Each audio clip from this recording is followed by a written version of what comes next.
Buenos días a todos y bienvenidos a la primera de estas clases completas. La idea, como ya les conté en la introducción, es contarles todo lo que sé, todo lo que pude aprender sobre el tema que nos convoca hoy, que vendría a ser la conquista de México. Como ya les dije, no me gusta decir todo lo que necesitan saber porque siempre hay más que se puede aprender, pero por lo menos estoy seguro que les voy a contar todo lo que yo sé. Vamos a estar siguiendo en esta clase una presentación de PowerPoint, como van a poder ver. La idea es poder ir yendo y viniendo sobre esta presentación y que este video se sienta más como una verdadera clase que como un curso dividido en distintas secciones o como un video donde tratamos de sintetizar todo en poco tiempo como siempre hacemos. Esta es una clase donde vamos a tener todo el tiempo necesario y les voy a ir explicando paso a paso cada una de las instancias de esta conquista de México, o por lo menos siguiendo la selección que me gusta a mí, que yo suelo hacer, ya que esta es la presentación y esta es la forma en que enseño esto en las clases que doy en la universidad y en los colegios secundarios. Así que empecemos. Como ya saben, el tema de hoy va a ser la conquista de México, como pueden ver en el título, y tenemos un montón de elementos a considerar. A mí me gusta empezar esta clase siempre un poco antes, es decir, estamos hablando de la conquista del territorio mexicano, la conquista de lo que hoy en día es México y que en ese momento todavía no lo era, y tenemos que empezar por ver quiénes habitaban ahí, qué es lo que había en el actual México en la época anterior a la llegada de los españoles. Entonces tenemos que empezar con el Imperio Azteca o Imperio Mexica. Vamos a pasar unos breves minutos recorriendo las características clave de los mexicas o de los aztecas para poder ponernos en contexto. Luego vamos a entrar en lo que sería propiamente el Imperio Español y de ahí vamos a entrar en la conquista y en el choque entre estos dos mundos. Para empezar, me gusta siempre mostrar esta imagen. Esta es una imagen que alguno quizás ya reconoce, algunos ya tienen en mente, sobre todo los que vienen de México. Otros puede ser que no la tengan muy presente. Si ya vieron nuestro video sobre México y también nuestro video sobre los aztecas, claro que van a tener mucha más información para partir desde ahí. Lo que estamos viendo acá es un mapa de Tenochtitlan. Esto es una fuente primaria, se realizó poco tiempo después de la conquista. Lo que están viendo acá es cómo se veía la ciudad de Tenochtitlan, la ciudad de México, alrededor de los tiempos de la conquista. Lo que podemos ver es que era una ciudad que estaba puesta dentro de un lago. Acá me gusta hacer diferentes preguntas cuando tengo esta clase de forma presencial con mis estudiantes. Una de ellas, por ejemplo, y ustedes pueden pausar el video y pensarlas también, es ¿cuáles ven que son los desafíos de tener una ciudad de estas características? ¿Cuáles son los desafíos que tuvieron que superar los aztecas o mexicas para poder vivir dentro de esta ciudad y poder triunfar y poder convertirse en los que sabemos que se convirtieron luego en el imperio famoso que conocemos? Acá pueden ver distintas soluciones y distintos elementos. Generalmente lo que surge son, por ejemplo, las comunicaciones con los alrededores de la ciudad. Deberían estar pudiendo ver mi mouse para ver lo que estoy señalando.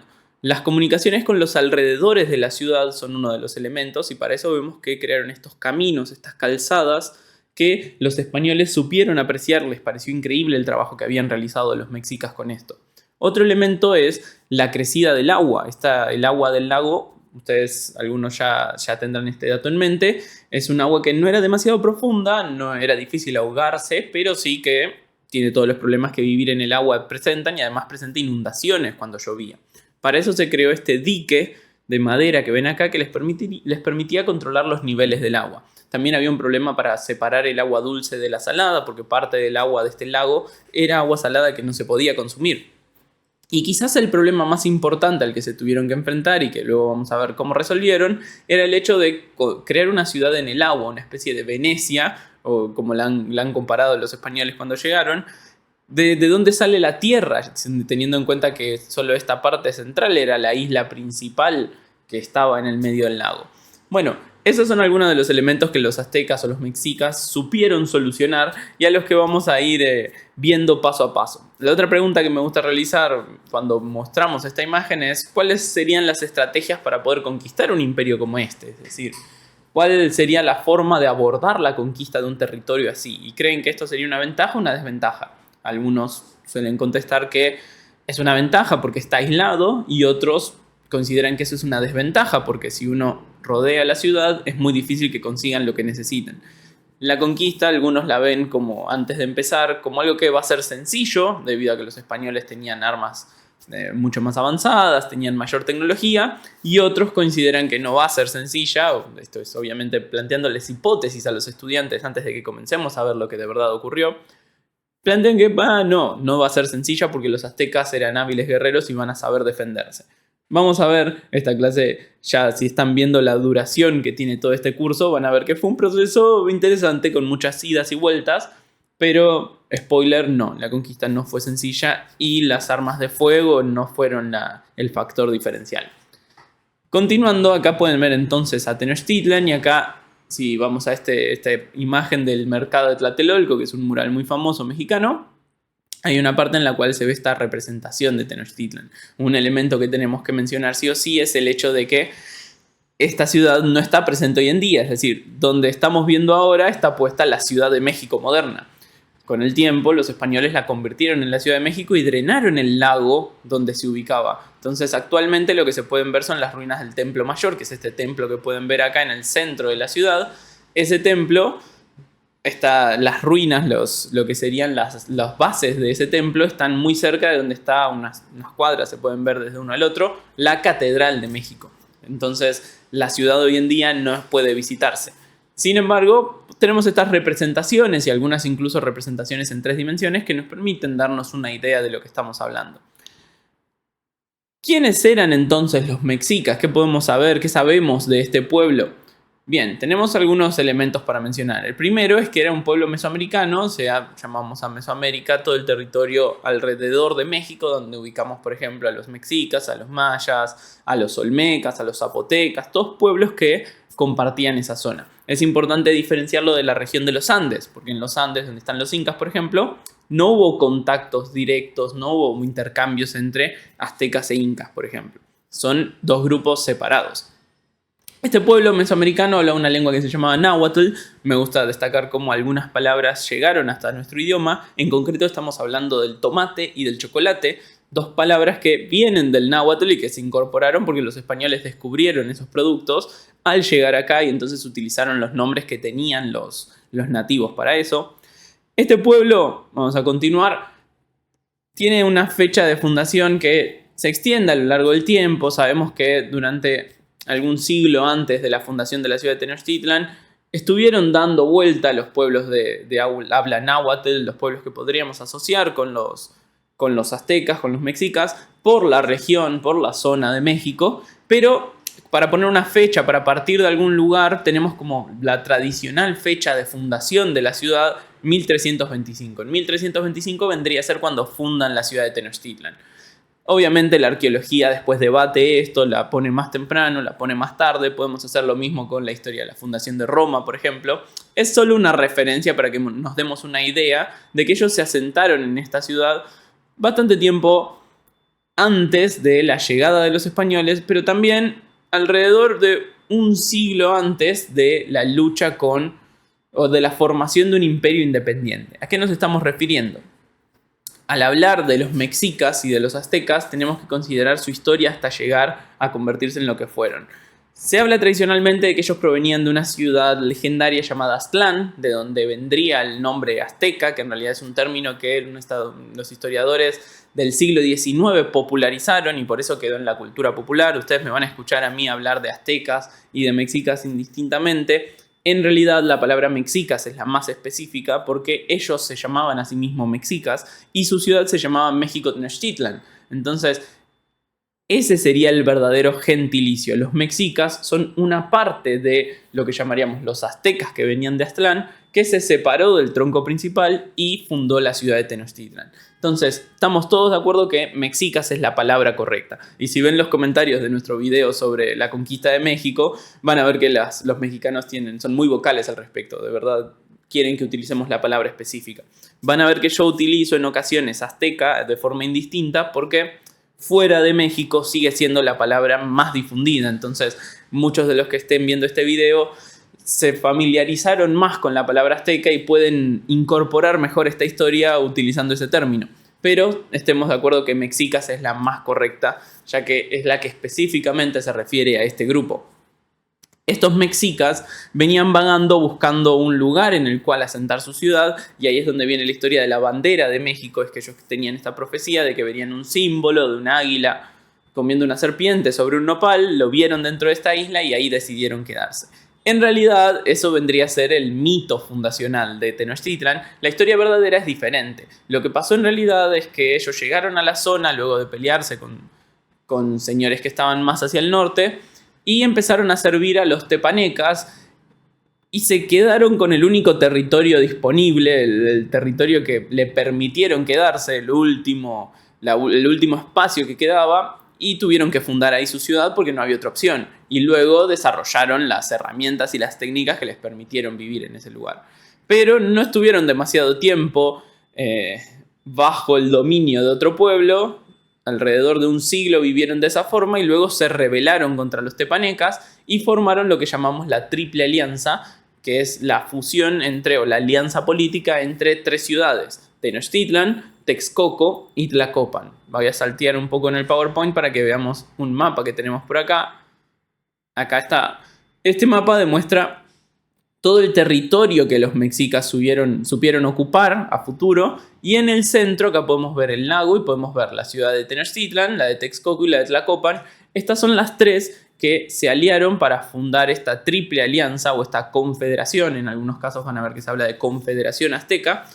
Esta confederación o triple alianza es la que marcamos como el nacimiento del imperio azteca. A partir de ahí van a empezar a expandirse y a controlar el resto de la región central de Mesoamérica y convertirse en el imperio que conocemos y el imperio que los españoles encontraron. Más o menos el emperador, para poner una fecha, el emperador que gobierna cuando los españoles llegan, es decir, nuestro protagonista del lado mexica, va a ser Moctezuma II. Él asume en 1502. Acá tenemos algunas representaciones. Esta es más de la época barroca, de la época en que ocurrió la conquista. Esta es más romántica, más del siglo XIX. Moctezuma II va a ser nuestro protagonista desde el lado azteca, desde el lado mexica, y va a ser el que va a recibir a los españoles como emperador. Más o menos este imperio va a tener una población. Hablar de números en historia siempre es muy debatido, los márgenes son enormes, fíjense que hay más del doble entre el número más alto y el número más bajo, pero se calcula entre unos 12 y 25 millones de habitantes dentro de todo el imperio mexica y unos 200.000 habitantes en la ciudad de Tenochtitlan. Esto es lo que va a estar a cargo de Moctezuma cuando los españoles lleguen. Me gustaría recalcar o me gustaría señalar, mencionar, pongamos el pie en el hecho de que recién en 1428 podemos hablar del nacimiento de un imperio mexica, de una confederación azteca, de un estado independiente manejado por los mexicas. Esto nos da la pauta de que como civilización independiente solo tenían alrededor de 100 años para el momento en el que llegaron los españoles. Menos de 100, fíjense que llegaron en 1519. De modo tal que todo lo que lograron y todo lo famoso que son los mexicas y el hecho de que, por ejemplo, son los que están en la bandera de México, se dio a pesar de su corta vida, de su corto tiempo de independencia. No podemos imaginar, por ejemplo, a qué extensiones habrían llegado, qué habrían conseguido de haber tenido más tiempo, ya que no es algo, no podemos hacer historia contrafáctica, pero sí sabemos que su historia se cortó de forma rápida, de forma temprana, por lo que no pudieron terminar de florecer, o quizás se hubieran autodestruido, como habrían caído como muchas otras civilizaciones que caen en poco tiempo. No podemos saberlo, pero sí hubiera sido interesante ver cómo evolucionaba. También vale la pena destacar en este sentido que son de las civilizaciones mesoamericanas que menos tiempo duraron. Si pensamos en los mayas o los olmecas, estamos pensando en siglos de ser la civilización más importante de su región. En el caso de los aztecas tuvieron un periodo mucho más pequeño. También vale la pena mencionar cuando hablamos de Texcoco, Tlacopan, esta confederación, que no era una confederación que estuviera balanceada, no era una confederación donde los distintos miembros tuvieran el mismo poder. Tenochtitlan muy pronto se destacó como la ciudad más poderosa, el emperador venía de las familias reales de Tenochtitlan, es decir, rápidamente Tenochtitlan marcó la diferencia con las otras dos y las otras dos pasaron a ser como subsidiarias. Así que no era una confederación igualitaria donde cada estado hacía lo que quería, sino que estaba centralizado en Tenochtitlan. Les traje algunas imágenes para que podamos ir viendo esta contextualización, esta primera parte que vendría a ser la introducción a qué había en Mesoamérica, qué había en el actual México antes de que llegaran los españoles. Tenemos representaciones de Tenochtitlan, una ciudad que, por lo menos por lo que nos cuentan los que vivieron ahí, los que la vieron florecer, era una ciudad increíble, muy destacable. Las construcciones son las de pirámides escalonadas que habían popularizado antes los mayas, antes los zapotecas, incluso los olmecas. Es decir, el tipo de arquitectura de Mesoamérica estaba presente aquí, en el centro de la isla. Y podríamos dividir o terminar de presentar rápidamente esta civilización hablando de distintos aspectos. Por ejemplo, si hablamos de política, tenemos el hecho de que eran una confederación desigual, como mencionamos, y de que tenían un emperador. Este emperador se llama Huey-Tlatoani, que vendría a ser como el orador o el que tiene la palabra, si lo traducimos del náhuatl. El Huey-Tlatoani tenía ciertas características sagradas, religiosas, teocráticas, en el sentido de que se lo consideraba un intermediario, un descendiente de los dioses. Pero también es interesante el hecho de que no era una monarquía que fuera completamente hereditaria, es decir, los miembros de las familias más importantes, de los nobles más importantes, podían elegir al sucesor una vez que moría el rey dentro de los candidatos de la familia real. Había algunos candidatos, algunos hermanos, y se elegía semi-electiva, una monarquía semi-electiva donde se elegía quién iba a gobernar. De todas formas, no confundamos esto con una democracia. No es que el pueblo tenía la capacidad de elegir o el pueblo tenía el poder, sino que en realidad el poder recaía en esta familia real y en estos nobles que tenían esta variación. Hablando de sociedad, cuando hablamos de estos nobles, no podemos usar la palabra nobles en el sentido de la nobleza feudal europea, pues es un concepto eurocentrista. La palabra específica para hablar en este caso de la sociedad mexica sería los pipiltin. Los pipiltin eran esta nobleza, este estamento privilegiado donde estaban los sacerdotes, donde estaban los guerreros, donde estaban los representantes políticos. Ese vendría a ser la cima de la pirámide social de los mexicas. Y luego vendrían a estar los mansehualtin, que era el resto de la población, la gente común, que estaban divididos en calpulis. Dentro de la ciudad de Tenochtitlán estaban divididos en calpulis. Ahí van a ver que hay un paréntesis que habla de los mercaderes, los comerciantes. Tenían un estamento especial porque se llamaban pochtecas y eran casi que espías. No se dejaba tanto que existía el comercio privado libre, sí había comerciantes, pero entre estos comerciantes se reclutaban también espías o hacían la doble función de espías del gobierno azteca, donde cada vez que iban y llevaban productos o traían productos de otras ciudades, de paso observaban, tomaban notas mentales y traían información, hacían como un servicio de inteligencia para conocer la situación de los territorios conquistados, los territorios por conquistar y también las debilidades, por dónde atacar, etc. Y cuando volvían reportaban todo eso al emperador y a sus hombres. Quizás uno de los elementos más interesantes acá es el tema de la economía dentro de la civilización azteca. Lo que tenemos que ver acá es que ellos por supuesto, recibían tributos de los pueblos que tenían conquistados. Estos tributos los recibían en especias, en productos. En ocasiones también demandaban algunos sacrificios humanos, que también lo pueden ver en el tema de la religión, uno de los puntos centrales de la civilización azteca. Pero lo más interesante que ellos tenían era las chinampas, que acá tengo algunas imágenes. Las chinampas eran estas islas, estas tierras artificiales, islas artificiales en las cuales ellos podían cultivar, podían llenarlas de tierra fértil y eran lo que permitía que la ciudad se autoabasteciera básicamente de los productos necesarios para alimentarse. Para hacer esto tenían que juntar tierra de lo que era el lodo que había en el fondo del lago, armar un paquete de tierra que formara estas islas, reforzarlo con cañas e incluso con estos árboles que pueden ver acá, estos árboles con estas raíces, lo que hacían era consolidar esa estructura y luego ponían unas capas de lodo y material fértil y fertilizantes y ahí era donde podían cultivar. Incluso tenían una buena rotación debido a esto. Estas tierras eran muy fértiles y eran lo que permitieron, digamos, la primera pregunta que hicimos, que era cómo habitar y construir estas islas, es decir, esta ciudad en el medio de un lago. No podían vivir solo en este territorio central, entonces crear tierras artificiales, crear estas islas artificiales les permitió generar espacio tanto para las casas como para la tierra fértil necesaria para cultivar y para abastecer a una población tan grande como vimos, entre unos 200.000 habitantes. Consideremos que Tenochtitlan en este momento era una de las ciudades más pobladas del mundo, más que muchas de las ciudades europeas de ese momento. La mayoría, es decir, ciudades importantísimas, tenían menos habitantes que Tenochtitlan, eran pocas las que tenían más. Por último, podríamos hablar del tema de la religión. Dentro del tema de la religión, ellos tienen 4 dioses principales, que yo a los chicos les digo que mi superpoder es poder decirlos sin mirar, sin leer. Estamos hablando de Quetzalcóatl, Huitzilopochtli, Tezcatlipoca y Tlaloc. Acá tienen algunas representaciones Estas son representaciones originales de los códices mexicas, porque los mexicas van a ver que muchas de las imágenes que vamos a mostrar son fuentes primarias, obviamente no estas, pero las imágenes que tienen este estilo son de los códices que ellos dibujaron, algunos muy pocos antes de la conquista, la gran mayoría después de la conquista, pero dibujados por los propios mexicas. En lugar de tener, si bien hay alguna discusión acerca de si tenían o no algún tipo de escritura temprana, repartida sobre todo a través de imágenes, ellos no escribían textos, no escribían párrafos, no tenían un alfabeto ni algo parecido. La escritura estaba menos desarrollada que en el caso de, por ejemplo, los mayas, pero sí dibujaban y tenían muchos pictogramas y dibujos y contaban su historia de esa forma. De modo tal que van a ver que muchas de las ilustraciones que usamos en esta presentación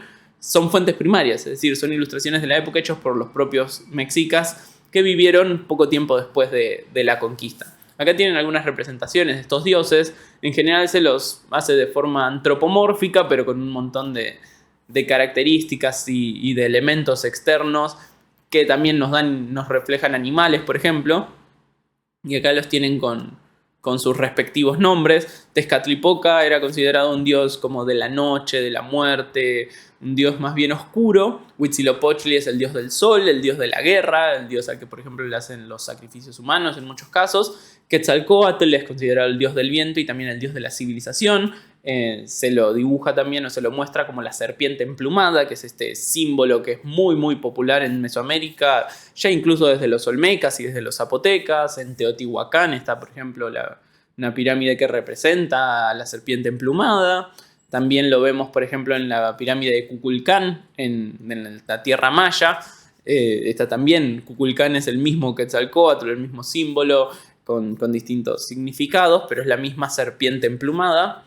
Y también está la leyenda de Quetzalcóatl. La leyenda de Quetzalcóatl lo que decía era que Quetzalcóatl se había convertido en rey, se había convertido en emperador por un tiempo, había gobernado por un tiempo, y luego de unos conflictos y que su pueblo se hubiera también inclinado por Huitzilopochtli y toda una leyenda que hay al respecto, él se habría subido a una barca, en algunos dicen una barca de serpientes, y se habrían ido navegando, en este caso hacia el este, y habrían desaparecido en el sol, y habría jurado que iba a volver a recuperar lo que le pertenecía. Acá levantamos una banderita, una flag. Esto puede ser que vuelva a aparecer, puede ser que sea influyente dentro del proceso de la conquista si empezamos a atar los cabos. Y después está Tlaloc, que era el dios de la lluvia, otro dios muy importante. Estos son los 4 principales. La religión azteca después tiene un montón de elementos. No podemos pasar por alto el tema de los sacrificios, por ejemplo. En Mesoamérica los sacrificios humanos eran algo muy común, muy establecido. El caso particular de los mexicas es para destacar, ya que eran los que más lo hacían muy regularmente, realizaban muchísimos sacrificios y las cantidades no estamos del todo seguras porque las fuentes que tenemos son principalmente fuentes españolas y posteriores a la conquista, de forma tal que no podemos tener un número exacto y no podemos saber si fueron exageradas, digamos, al reaccionar, pero parece ser que era algo que hacían con regularidad y en cantidades. Generalmente tenía que ver con abrir el pecho, quitar el corazón, usaban cuchillos de obsidiana y lo que buscaban era nutrir a los dioses, por ejemplo, alimentar al sol para que vuelva a levantarse al día siguiente. A veces se incurría en un poco de canibalismo ritual, es decir, morder ese corazón o morder alguna de las partes en esta ceremonia, pero si bien ha habido algunos debates, algunos papers que debaten esto, no nos consta que los mexicas practicaran el canibalismo más allá de en estas pequeñas ceremonias como un gesto hacia los dioses y no como algo verdadero, como una fuente de nutrición y de alimentación. También tenemos que mencionar acá en este aspecto lo que son las guerras floridas, que eran guerras que ellos realizaban principalmente con sus vecinos que no estaban conquistados, donde la función eran unas guerras rituales, donde la función no era conquistar ese territorio, acabar con ese territorio, sino más bien obtener la mayor cantidad de prisioneros posibles, porque estos prisioneros se iban a convertir luego en las víctimas de sacrificio. Obviamente no eran los únicos, en algunos casos se sacrificaba gente de mayor estatus para algunas fiestas específicas, pero sí, principalmente los que eran sacrificados dentro de este imperio azteca, los que formaban parte de estos sacrificios, eran los prisioneros de guerra. Con esto más o menos cubrimos las características clave de lo que vendría a ser la introducción a qué había en México antes de la llegada de los de los españoles. Lo que vendría a continuación es presentar a estos españoles y presentar cómo terminaron llegando a los territorios mexicanos y cómo terminaron llegando a entrar en el Imperio Azteca, que es toda otra parte de un viaje muy interesante que empieza con presentar al conquistador, empieza con presentar al conquistador de estos territorios, que es Hernán Cortés.